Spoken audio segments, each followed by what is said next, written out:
আসসালামু আলাইকুম।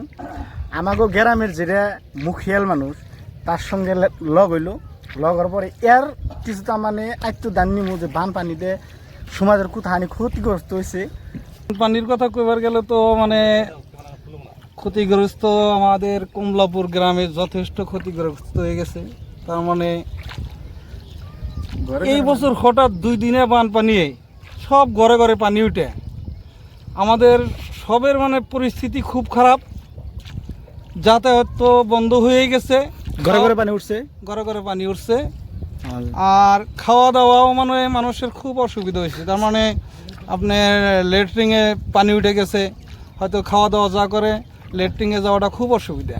ছোট ছোট পোলাহানো তো আছে, ছোট ছোট পোলাপান আছে, তারা খালি ঘরে যে আপনার চকি আছে ওই চকির মধ্যে বইবে, তারা কেউ খেলতে আছে, কেউ আর্তনাদ করতে আছে, হাই আল্লাহ করতে আছে। বাইরে বাইরে না কোনো ই নাই, পোলাহান গোনা বাইরে বাইরে কোনো তার মানে দুর্গতি ঘটনা একটা ঘটেছে করতে পারে।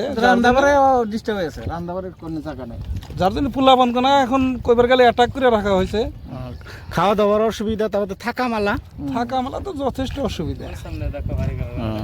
এই যে এই সামনে দেখুন বাড়িঘর, এই বাড়িঘর গুনা ডুবে গেছে।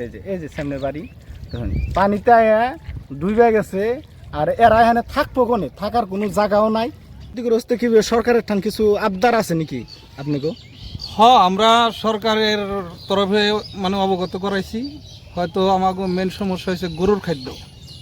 এখন মানুষের খাদ্যটা আমাকে মজুত আছে না থাকা না, কিন্তু গরুর খাদ্যর খুবই অভাব। তার মানে গরুগুলা মানে সব জায়গায় পানিতে ডুব যাওয়ার জন্যে গরুগুলা মানে একদম ঘাসে মানে সব মানে বোকাতুর হয়ে রয়েছে। যার জন্য আমরা সরকারে জানাইছি। সরকার তরফ থেকে কোনো এই গরুর খাওয়ার কোনো ব্যবস্থা করে দিছে না আজ আন পর্যন্ত? তো আজকে হয়তো আমাদের কাছে থেকে গরু মহিষের লিস্ট নিছে, তারা এখন কি করব রেজাল্টটা পাওয়া যায় না, রেজাল্টটা আসে নাই। আর এই বানপানি যাওয়ার পরও তো কিছু তার মানে বেমার আজারও হয়, বিশেষ করে বেমার আজারও তার মানে বানপানিতে বেদ থেকে সেটেসা উঠে উঠে। কিন্তু তো ফিনাল সিনাল বা কিবা মেডিসিন জাতীয় বস্তু বাহিনী দিছে না এখন পর্যন্ত দেয়া নাই। এখন মানে জাস্ট 2 দিন আগে বানপানি হলো তো এখন সরকারে কি করব আমরা কিন্তু অবগত করছি সরকারে, প্রশাসনের মানুষ হিসাবে আমাদের যেখানে দায়িত্ব। আমরা দেখুন এই যে মুরব্বী একজন নামলো, নামে তা এটা হচ্ছে তার নিজের বাড়ি। এই যে কোথায় পানি দেখা রয়েছে নিজের বাড়িতে, পুলান গোনা এই যে চহিতে আসাল। আর এটা হচ্ছে লাইনের তার আর পানি খুব ডিস্টেন্স না কাকু। তাহলে এখানে গরুরে তার মানে মূল খাদ্য কি খাওয়াইতেছেন? গরু তো সোফানিতে তো পানিতে একবার ভরপুরে গেছে গা, এখানে গরুরে কি খাওয়াইতেছেন? বর্তমান গরুরে হয়তো শুকনা খের আছে, যার ঘরে তারা খের খাওয়াইতেছে।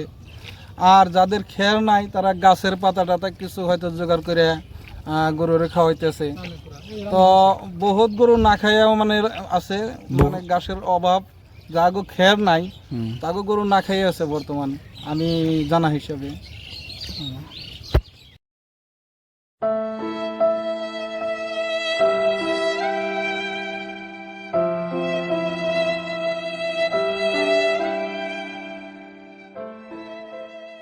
খড়ি যাবো তো সব ভিজা, বৃষ্টিতে ভিজা গেছে গা, বানপানিতে হয় না অসুবিধা গেছে গা। কারণ বানপানি হলে চারু ফেলে অসুবিধা। তো এখন আমাদের এরিয়াটা বানপীড়িত এরিয়া, তো এই জায়গায় মানে কিছু খড়ি টড়ি মজুত রাখা হয়। আরও মানে যদি রোদ না থাকে আরও 2-4 দিন হয়তো চলতে পারবো, তারপরে কিন্তু একদম টোটালি অসুবিধা হয়ে যাবো গা। মানুষগুলো তখন রান্না বাড়া খাওয়া খুব কঠিন হবো আর কি।